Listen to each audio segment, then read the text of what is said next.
you. You're shoveling shit for cats, for animals, and you're caring for them, you're giving them a home. Yeah. And yeah, it kind of made me feel. So, Alina, you have met Susannah. Susannah is someone that I've known since I was 16. Wow. A very long time, right? And we, after we left school, we continued to party. We organized parties as well. I think that was one of the most fun. Dictionary parties. So we had parties, I think in our 20s, right? We organized a lot of that. And Susannah, she went on to become the group editor of female publications. And you were there for a long time, right, Susannah? Was in publishing for almost years. Wow. Yeah, but as group editor, about 9. Wow. Wow, long time. Long time. It felt longer because the work was very intense. Yeah, I'm sure. And so Susannah, meet Alina. Alina is a fitness trainer. She's based in Sunshine Coast. Ooh. Is it Sunshine Coast? Yeah. Yeah, it is, Yeah. right?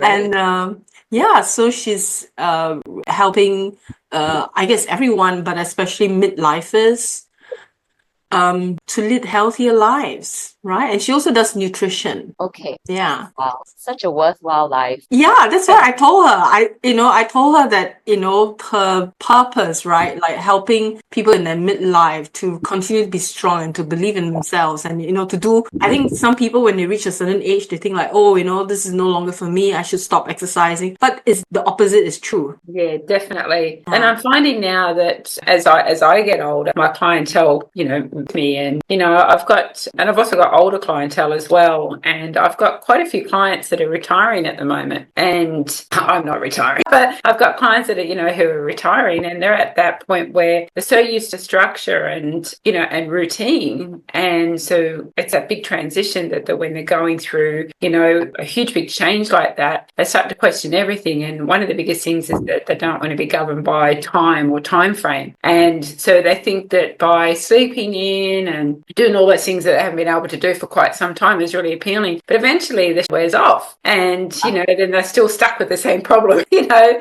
this time they're not moving, and so that they're starting to find now that they still need some sort of another routine, but a one that's better suited to them with a different lifestyle. And I think, traveling is a big thing for them as well, and they think that they need to be at a certain place at a certain time each week for them to stay on top of their goals. But they're starting to sort of realize that it doesn't matter where you are or what, you can take all that knowledge with you and apply it, but within reason, and it's developing a new lifestyle that they've not known for a long time.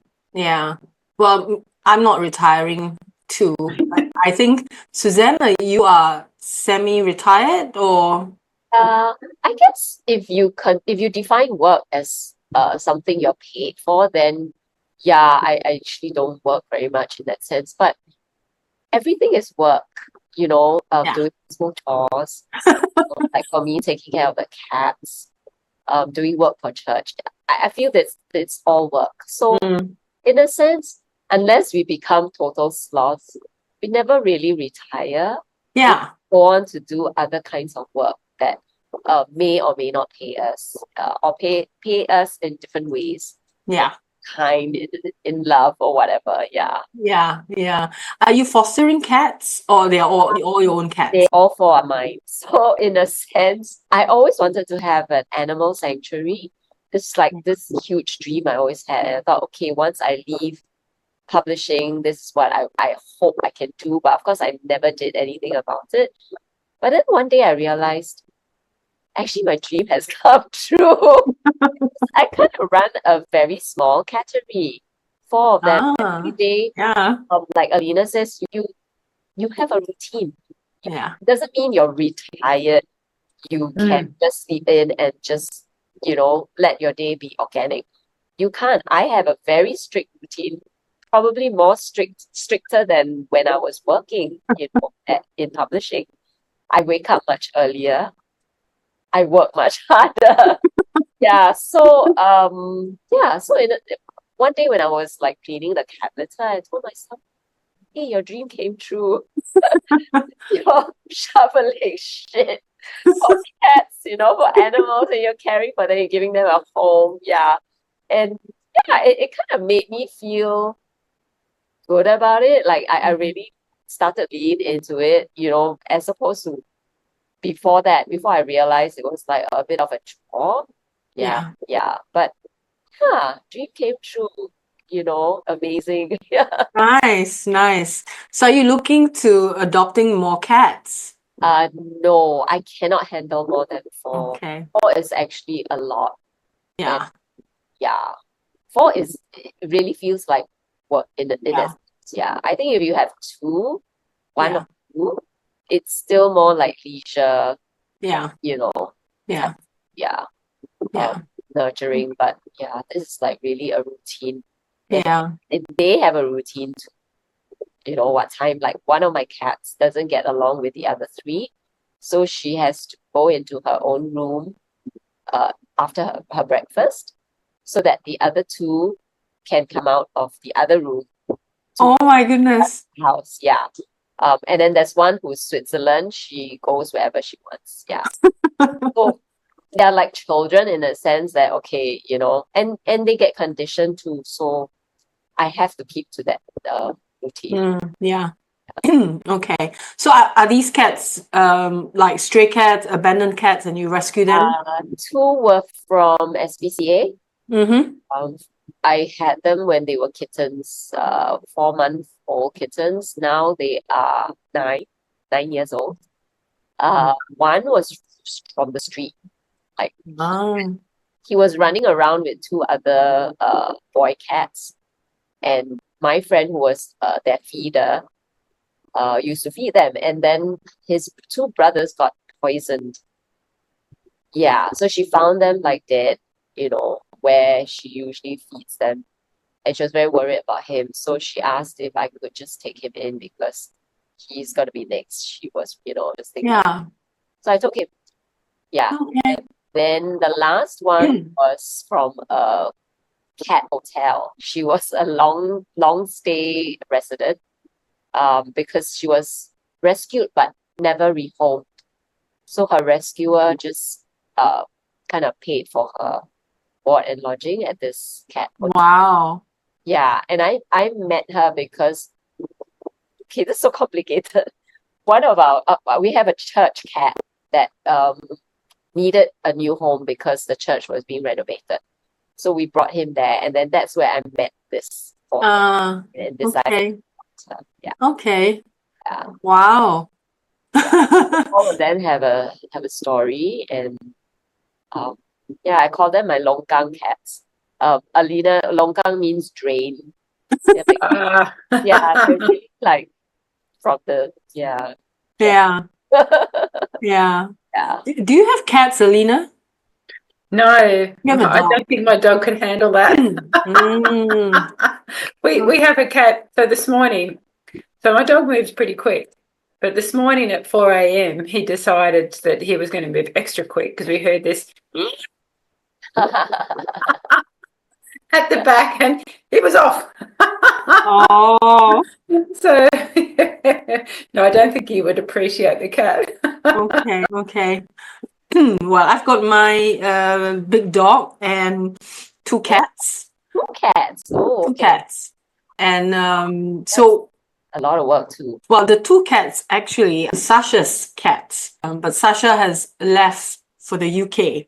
So I'm left with the cats. You manage working full time and Yeah. taking care of 3 fur babies. Yeah. Well, I work from home, so that helps. Okay. And so I have the auto vacuum robot thing going 3 times a day.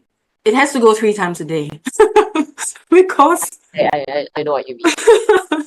yeah, it's just a lot. So it goes 3 times a day, Okay. sometimes more, really depends. And because the dog is aging, so he's shedding a lot more as well. Okay. So it's quite a lot, but Right. but I know it's not forever, so that's okay. So I'm the auto robot around here. So yeah, I have to do it at least once. And then evening I do like a half, a shorter one. And robot, I'm like, it's okay lah. It's my exercise. So that's my workout, Alina. I just say whatever works. Yeah, I find that because it's part of your day, you don't even need to take time out to exercise. You know what I mean? I'm quite happy with it. I like, when we're talking about household chores, right? So the auto robot does the mopping as well, but sometimes I like to also manually mop, and I prefer to mop using my hands and knees. Yes. Go down and mop, and that's a good workout. I agree there. That's a good workout. You have to squat, you have to, It's and functional training, basically. yeah. Whatever household chores you do, it's no training. I mean, I used to have a PT, and he used to put me on functional training sequences, and I realized, yeah, it's all to facilitate. And he used to tell me it's to facilitate your daily activities so that it's easier for you. You are stronger, as you age, you need to be. Yeah. Yeah. Yeah, definitely. Who does the housework, Alina, in your household? It's shared. Good. Yeah, I'll say it's shared.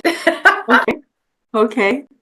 I Yeah. don't have a lot of time to do all my, all the stuff that I used to do before, but then I've also learned to relax that, a house doesn't have to be perfect either. So, it took a long time to put, to take that pressure off myself and I think divorce taught me that, because I remember thinking, and I think I've shared this story before many years ago, looking out a window, of the house, and, the children were over at their dad's, and, I just felt so empty, and it was pointless, because what was so important to me and loved the most weren't there with me to share it. And I remember looking out the window, and it was all dirty, and not dirty, but where the rain had hit the window, and once upon a time that would be perfect, and you wouldn't be able to. The birds used to knock into it,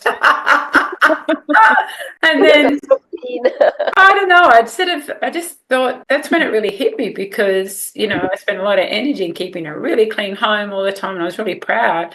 And then, I'm still proud, but my energy was spent elsewhere. And then I think as time sort of got on, the priorities change as well. So when your children have left home, like, the place is tidy, but is it compared to what it was when I was, say 20, 30 years ago? No, but I still find the way that it is. Yeah. I think certain things, as long as it is hygienic, we don't really have to, be too fussed about it. Correct. Yeah, I remember when I was a young mother, and I think too, because you want to make sure that your family's well looked after, and you're doing the right thing, and I would disinfect the floors all the time, and because I thought when they're down on the ground, they don't want there was no germs, and my mum said, Alina, they've got to experience dirt. Yeah. This is not a natural environment. Let them get dirty and let them get on the ground, and it doesn't have to be so sterile. And she did it with such careful words that I completely understand where she was coming from now. But I've never forgotten it, because I thought, wow, isn't that amazing? Like, you think you're doing the right thing by keeping such a clean environment and protecting them, but really you're making it harder for them later on the track. Yeah, it's true. It's true. Yesterday, I was just telling a friend, right? I mean, he was sharing me about how delicious the nasi biryani is, like Indian food, right? The biryani at Tekka Mall, at this place in Little India in Singapore. And I said, yeah, it's fantastic food, and it's also a very good immune strengthening exercise. Sometimes, we can't be so clean. Right. But considered very, very clean. Like, have you seen the videos from India where they are preparing all these snacks? They're up to the elbow. Yeah. Yeah. I don't think we will survive. We eat that. Yeah, we can't. We don't have the immunity yet. Yeah, we don't. We really don't. I remember going to India, and my friends from India were telling me, okay, all these food you better not touch. you know, It's you're gonna good that get, they warn you yeah, first. yeah, they warned me. They told me you're gonna get belly belly. So, so don't touch those, you They know. don't, right? They are okay. No, even they don't take some of the food because it's too much. So usually it will be people of the lower income who would, I mean, thrive from that, you know. For them, it's not a problem. Like the immunity is like super strong, Right, you right. know, because they're so exposed to all of these. Yeah. So, Susanna, do you still write and do editing at this I point of your life? fairly infrequently. Whenever an assignment pops up, I will decide whether I want to take it on. I've quite regularly contribute to this website called Curedition. It's a coined word, joining the word curate with edition. Okay. Curated. So I write like editorial pieces, interviews, sometimes brand stories. I cover the usual women interest subjects like fashion, beauty, watches, fragrances, some lifestyle. Yeah. Once in a while, I might work directly with a brand. Okay. Yeah, like currently I've been writing for this home scenting subscription company. They use atomizers and you subscribe to it. So Okay. every month they will come and top up. Ah, You can choose whatever scent you want and they will do everything for you. They'll set it up. And yeah. So I got that for my home. That's how I got to know the founder. Many people don't know this, but I'm kind of writing a book. nice. Fiction. Okay. Fiction fantasy. I cannot call it a book because it's gonna be quite short. So I would call it a novella. No, actually, it's not even a novella. It's a novelette. So it's slightly shorter than a novella. Okay. To make it a series. Yeah, to build on it, like Ah, nice. yeah, that kind of thing. Yeah. So, how old would your audience be? Actually, no real age bracket because I feel that different people might read it for different reasons. Like Okay. you like adventure, then yeah, you just read it for the plot. But I hope to think there's a deeper meaning that could speak to people who are maybe older. Okay, not necessarily older, but who maybe are a bit more spiritual, I guess. Yeah. Okay. Yeah. Okay. It's still like early stages. But yeah, I need to find the discipline to write every day. I find that that's so hard, to make myself sit down and write because I don't have to do this. Yeah. It's not like a deadline-based article where, okay, I need to submit this. Yeah, and I find it the hardest. Yeah.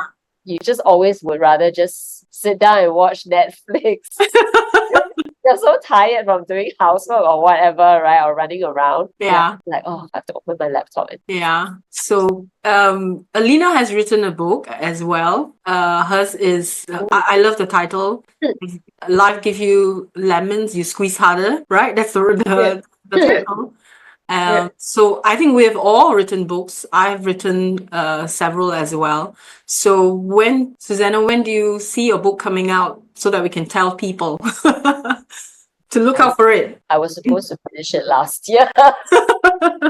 I think I'm like halfway through. So, okay, since you're asking me this, I will try my best to finish it by the end of this. Okay. Nice. See if Penguin wants to publish it. Yeah, we'll see. Yeah. Okay. Yeah. Yeah. If not, you can always self-publish. It's very easy to self-publish nowadays. Yeah. Yeah. Yeah. Yeah. Let us know if you want help in self-publishing because we have experience in that. I will. Thank you so much. Yeah. Yeah. We can do the long track and the fast track. Yeah. What's the long track and fast track? The long track is just trying to find out how everything works. And all the frustrations and all the and the fast track is just deleting all that and just getting straight to the point and then knowing what you need to do. Right. Right. Okay. Yeah. Like I have the fast track support here. Yes. Already gone through the long tracks. Yeah, I know when I was doing mine, the writing side was fine. It was all the back end stuff of things where, then when I put it on the Amazon version, how it was a different layout. And I ended up having to outsource mine to a man in Sri Lanka on Fiverr. Where do you find the discipline to finish something that you don't actually have to in that sense? Well, I'm going to answer that first. For me, I have to. So that's my push because it's part of my curriculum. When I teach my clients like emotional mastery, so I do have to write books as part of their learning process and be included in the curriculum. So I'm still, working on the back end of one particular book, and so hopefully in the next few months to get it out. So it's the thinking like, okay, I have to get this out because people do need it. So that is the thing that drives me. Alina, I'll let Alina answer her. Mine was I had a time frame, and then I had to nominate a date that I said I was going to release it, and then just stick to that. Okay. So I was kept accountable for it. So because I knew otherwise I would procrastinate, and it's interesting you should say that because I've got a second book there to write and I haven't started. And the way I kind of see it is I don't have the same type of time frame as what I'd had the last time when I wrote the book. And I had this amount of time or X amount of time that I had to get it done. So I had to make the time to do it. Whereas I haven't even picked it up and put the first sentence down yet. And I remember saying to Michael last year, Shamala, he said, so when's the second book? I said, well, actually, there's one in the making. And I went, oh, it still hasn't started. Yeah. So, discipline, it's just getting started, but just, I think, helping to make a date that's realistic. And then stick to that date. So you've got something to work towards, as you would know, Susannah. So, but that self-discipline is, really hard when it's for yourself and there's not really, you don't really have to do it. Yeah. But it's just whether or not you want to do it. Sure. Yeah. But I think having like an accountability buddy helps. Definitely. That you check in every week, to see where you are and all of that. It helps. And if you don't have one, it's easy to because it's not on the priority list, right? Yeah. But once you have accountability, then you will get it up there. Yeah. And do you think, Susannah, being in the industry, that you of all people should know what to do? You of all people, should have the discipline and just to get it done. So, because I know in my industry, sometimes I think, God, me of all people, I should know about to do this, should know about to do that. But then when the pressure's off, you're just a normal person doing normal things. And then there's that half of you, there's that sort of, that doesn't want to be pushed.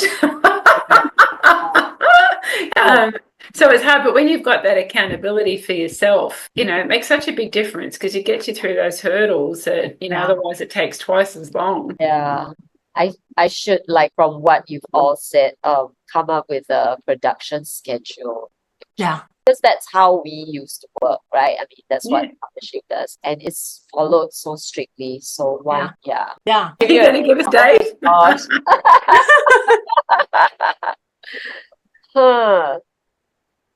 December? Yeah. December the 12th. Okay, my parents' wedding anniversary. Oh, there you go. Yeah. Excellent. So that's really meaningful. So December the 12th, 2025. Yes. Yes. We'll keep you accountable. So much. Yeah. I got to work backwards now to come up with a production schedule. Yeah. And you probably realize that you have more time than you thought. Yeah. When you work backwards. Yeah. Okay. That's really good. I should do the same for myself. Yeah, so what's your date, Alina? I haven't even got that far yet. I keep thinking as each day goes by, that's more content for my story. Yeah, No, I don't know yet. Okay. I'd like to be sometime this year, but because I'm not pressured, I don't really have to do it. I don't think I've got enough to say for a book. But then again, I didn't think I'd have enough or anything to say for the first book. So I know I can trust that process, because once I start, it kind of feels like another energy's taking over, and then I'm trying to keep up with the words coming into my head. So the hardest part is picking up and staying the discipline each time. So time is hard for me at the moment, because the very little time I do have, I'm trying to spend resting, because I've got 2 jobs as well, and I'm trying to sort of spend that time to recharge. So I just need to make sure I still get that bit of a balance. So because I know that I'll be picking up the pen and it's like, oh damn, I've got to go again. Yeah. Wow. You still write like what the real writers do. You don't just key in, type your stories. Pardon, what was that? The pen, you mentioned picking up the pen. Oh no, I meant, sorry, that's figure of speech. I type. Yeah, no, I type quicker than I write. Because I read that many of the great writers, they literally write with ideas or things that you hear throughout the day that would be great blog content. And it'd be like, you in my industry, we'd hear someone talk about their constant frustrations, and then I know that I could then write that down and go, well, as a hook, do you know, or frustrated, or whatever it is that the problem is. Yeah. Do I do it? No. Not anymore. The last few years I've just I've the time has been hard. So, but yeah, I know that just to write things like that down, but it's just getting back into that routine. And if you make it your focus, it becomes a lot easier. When it's on the back burner, it just doesn't, everyone's got good intentions, but they don't put them into action unless you start making it a priority. Right. Yeah. But Alina, also last year was challenging for you, right? Because your partner's cancer and then having to deal with that. So, yeah. Yeah, it's still challenging, and it's, we actually only had to talk about it all last night, and, because it can really take over the mindset if you're not careful, and, you don't want to be spending whatever time you have worrying about things all the time. It chews up so much energy that it takes away from all the good things that, you can experience. And, it's easier said than done. And when you're tired, you're not looking through, clear eyes, and you don't have the clarity, yourself. So it's just trying to get peeling everything back, address the tiredness to make sure you get the rest, and then, just try and maintain. But it was definitely a challenging year, that's for sure, on all levels. So trying to sort of come back from that. Understand yourself. Sometimes, different seasons of life, right? So we just need to adapt accordingly. And I'm sure you get your book done, Alina. Yeah, well, obviously I'm collecting stories still. Yeah. So, Susannah, what's a tip at the moment you can share? So you write for, with the the luxury homes, and so what's one of the main things that women generally say, like their interpretation of a luxury home? Of a luxury. Yeah, and what's one tip if obviously define luxury, but what's the common theme that most people say or want, or or desire? You know what? Even no matter how successful people are, like most of the newsmakers, they have some sort of conventional success. Let's just put it this way, right?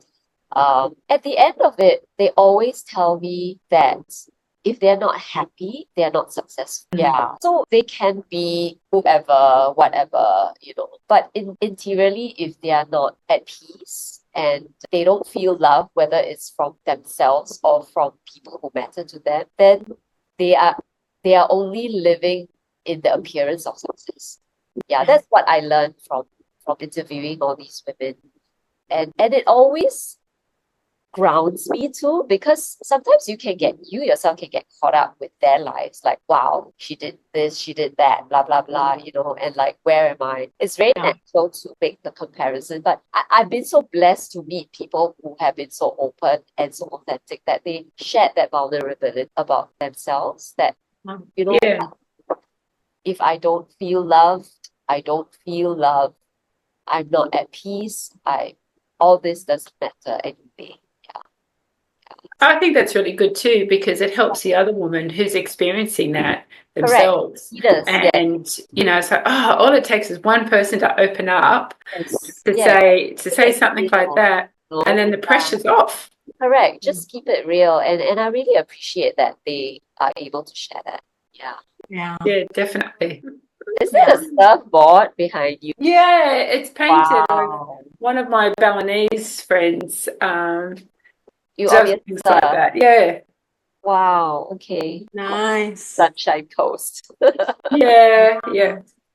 Yeah. I love all your knickknacks, Shamala. Yeah. Lovely. Yeah. I love like things. Yeah. It's hard to keep them dust free. Oh yeah, very difficult. Yeah. So I have elephants. I love elephants. Collect So elephant. Oh, yeah, so whenever Sasha goes away, okay. she'll get me an elephant. So I have Okay. a collection of elephants Nice. from Ah, her. Yeah, so Oh, Susannah has been like a celebrity of sorts, right, in the fashion publishing world, and it's nice to have her here.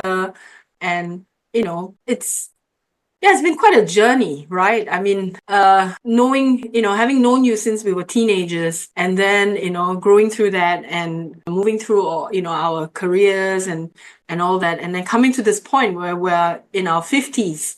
It's like, wow, it's been I'm so glad we've never lost touch. yeah, really, so really glad. glad for that. Yeah, we should catch up over coffee soon. Yeah. So do you have a plug in, Susannah, before we sign off, or you want to tell people to watch out for my book on the 12th of December? My gosh, I dare not say that. Okay, maybe I just want to tell whoever watches this that if you have the chance to be right or to be kind, choose to be kind. Yeah. beautiful. Thank you. And this is Shamala from Singapore signing out. And Alina from Sunshine Coast, Queensland, Australia. Bye, everyone. Thank you. Thank you, Sue, for doing this. No, thank you for asking me. Thank you. Yeah, we'll be in touch. See you soon. Yeah, good to meet you, Alina. Likewise, thank you. Yeah, look out for your book.